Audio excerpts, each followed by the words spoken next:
You're about to hear David Lynch. David Lynch explained Transcendental meditation. Here is the key to everything and all.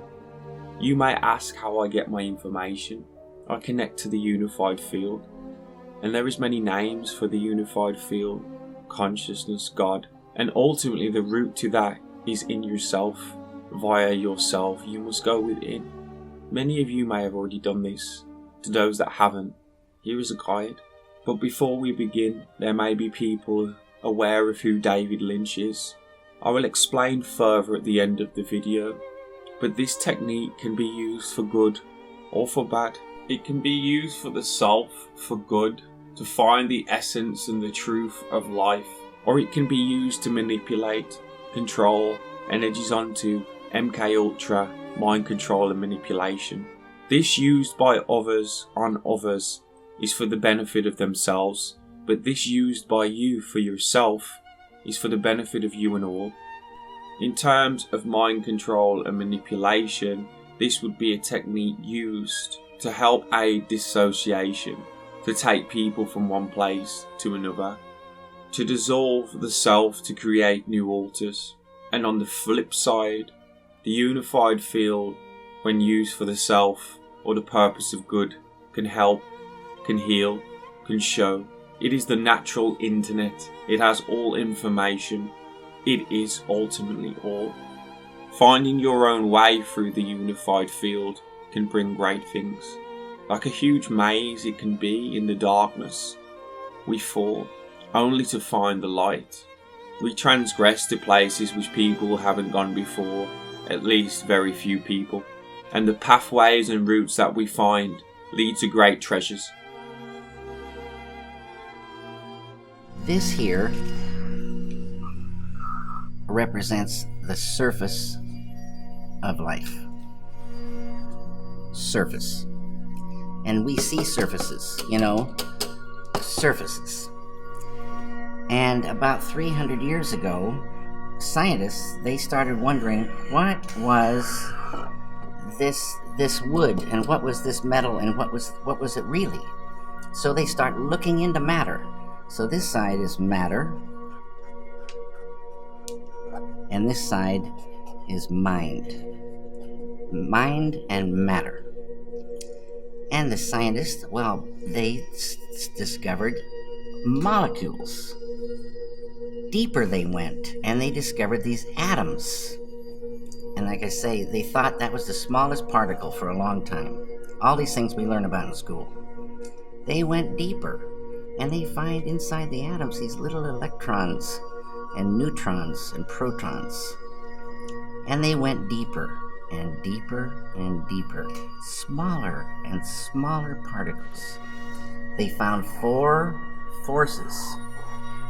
On a deeper level, the 4 became 3.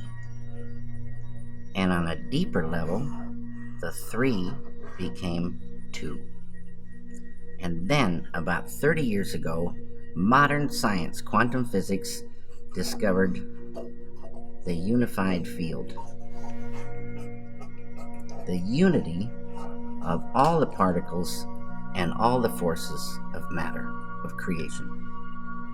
Not only did they discover the unified field, but they found that everything that is a thing emerges from this field of no thing.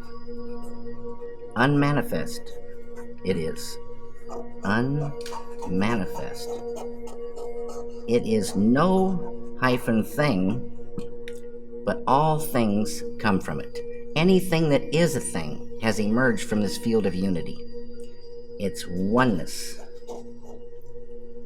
The scientists know this exists, but if they wanted to get there, you can't get there. It's unmanifest. You can't walk into this field.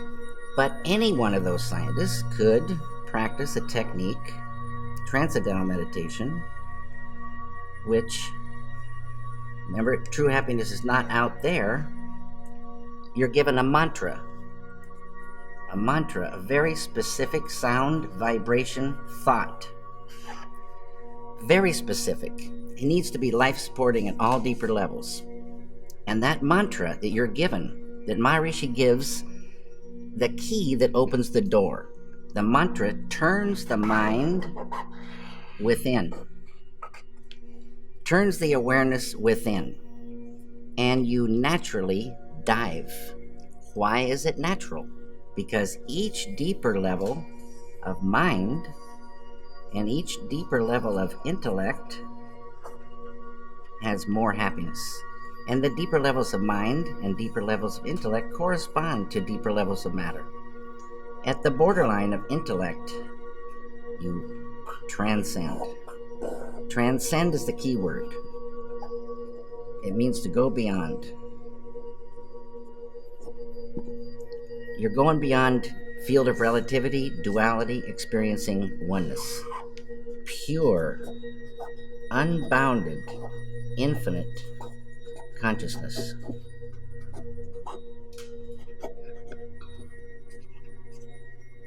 This consciousness has qualities: infinite creativity, intelligence, energy, love, power, and bliss. Dynamic peace. Always been there, never had a beginning, it is and it will be forever. Unbounded, infinite, eternal, immutable, immortal consciousness. Fullness. Any human being can experience this easily and effortlessly with Transcendental Meditation. Transcendental Meditation is just a vehicle to get you here. When you experience this level, you enliven it, and it grows in the individual. So if you started with a ball of consciousness this big, everyone has consciousness. Consciousness is the way to understand consciousness. If you took it away, you'd see what it really is. If there wasn't any consciousness, we wouldn't exist. And if we did exist, we wouldn't know it. It's the I amness of life. It is life itself. Tied to consciousness is all this: creativity, intelligence, energy, love, power, bliss, dynamic peace, all positive, light of unity, all positive.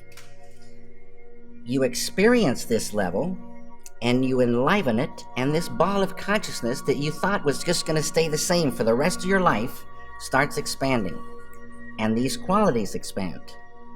So day by day, you're growing creativity, intelligence, love, energy, and this ball of consciousness is now expanding, and you're owning unconscious or subconscious more and more and more.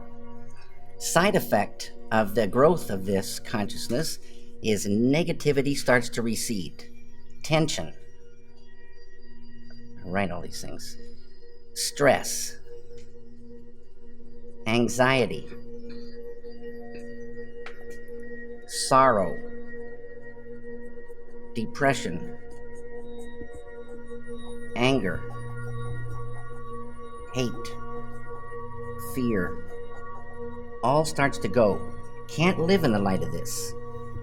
In schools, when there's stressed anxiety, horror stories, depression, so many people on pharmaceutical drugs, suicides, shootings, stabbings, you give a student this technique. It's easy to do. It's not concentration. It's not contemplation. Concentration, contemplation keep you right on the surface. You're not transcending. It's this field that does everything for the human being.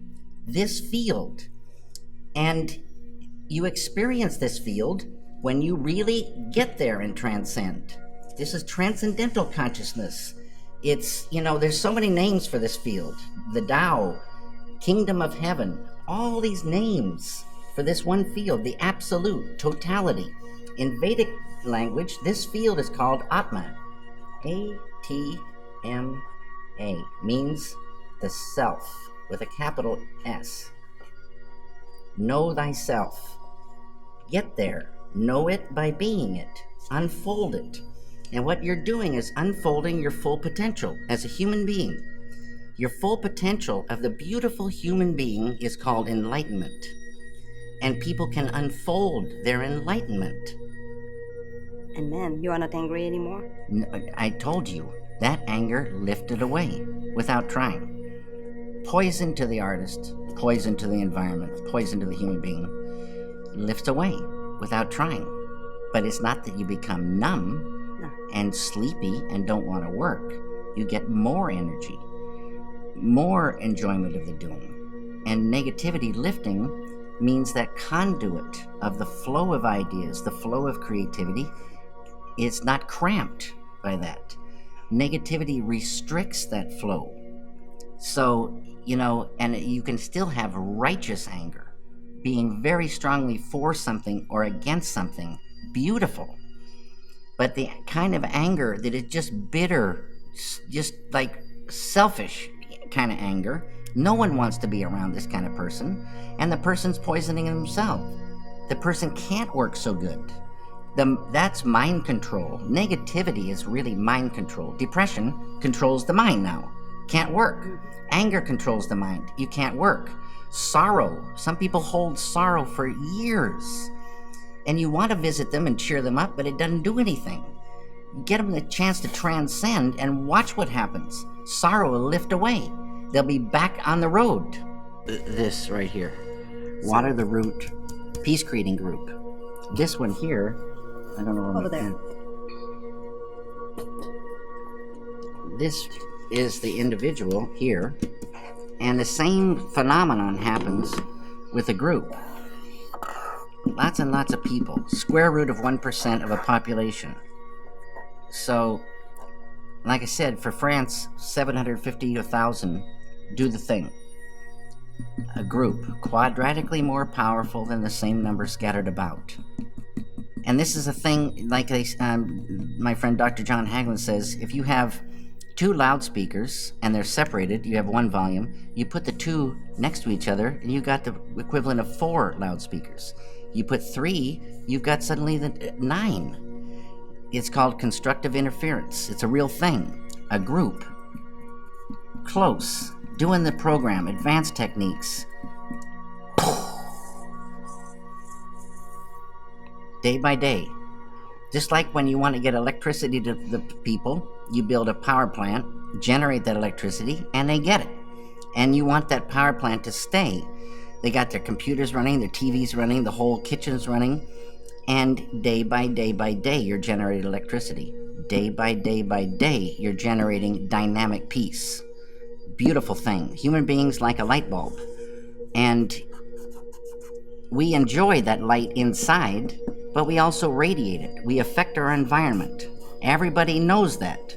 You go into a room where there's been a bad argument, the argument's over, but you can feel that thing. You go into a room filled with felicite, bliss, and the power of that is so beautiful to be in.